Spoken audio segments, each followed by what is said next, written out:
അല്ലാഹു തആല മുനാഫിക്കീങ്ങളുടെ എല്ലാ സിറുകളും രഹസ്യങ്ങളും റസൂലുള്ളാഹിക്ക് വ്യക്തമാക്കി കൊടുത്തു. അത് എല്ലാ സ്വഹാബികൾക്കൊന്നും റസൂലുള്ളാഹി പറഞ്ഞു കൊടുത്തിട്ടില്ല. ചില സ്വഹാബികൾക്കൊക്കെ അല്ലാഹു തആല അള്ളാഹുവിൻ്റെ റസൂൽ അത് വെളിവാക്കി കൊടുത്തിരുന്നു. അതിൽപ്പെട്ടൊരു സ്വഹാബിയായിരുന്നു ഹുദൈഫത്തുൽ യമാനി റളിയല്ലാഹു അൻഹു. പ്രൈവറ്റ് സെക്രട്ടറി ആയിരുന്നു. ഇത്തരം സീക്രട്ടുകളൊക്കെ അദ്ദേഹത്തിന് അള്ളാഹുവിൻ്റെ റസൂൽ പറഞ്ഞു കൊടുത്തിരുന്നു. ഉമറുൽ ഫാറൂഖ് റളിയല്ലാഹു അൻഹു അദ്ദേഹത്തോട് ഒരിക്കൽ ചോദിച്ചു, ഞാൻ ഓരോ നാട്ടിലേക്ക് ഗവർണർമാരായിട്ട് നിശ്ചയിച്ചവരൊക്കെ ഉണ്ടല്ലോ, ആ കൂട്ടത്തിൽ ആരെയും മുനാഫിക്കങ്ങളുണ്ടോ എന്ന് ചോദിച്ചു. ഇല്ലായിരുന്നു. പിന്നെ മദീനത്ത് ആരെങ്കിലും മുഅ്മിനീങ്ങൾ മരിച്ചാൽ ഉമർ ഫാറൂഖാണ് പോകണമെങ്കിൽ ആദ്യം ഹുദൈഫ പോയണോ നോക്കും. ഹുദൈഫ പോയണോന്ന് പിന്നെ ഒരിക്കൽ വന്നിട്ട് ഉമർ ഫാറൂഖ് റളിയല്ലാഹു അൻഹു ഹുദൈഫനോട് ചോദിക്കുകയാണ്, അല്ല ഞാൻ അതിൽ പെട്ടണമെന്ന്.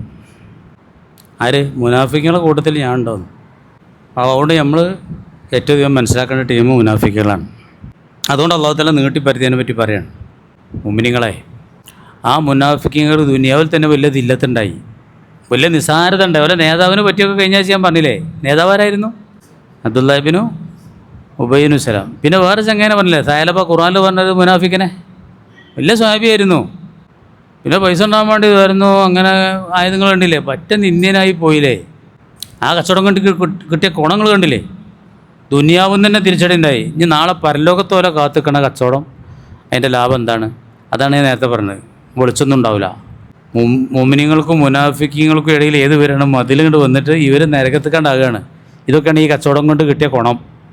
മുഅ്മിനീങ്ങൾക്കോ? മുഅ്മിനീങ്ങൾക്ക് കബറിന്ന് നീച്ചലോട് കൂടെ വാഹനം, അള്ളാൻ്റെ കോടതിയിലേക്ക് പോകാൻ വാഹനം, വെളിച്ചം, സിറാത്ത് പാലത്തുമ്മലൊക്കെ പോലെ ഇടി മിന്നും പോലെയാണ് മുഅ്മിനീങ്ങൾ പോകുന്നത്.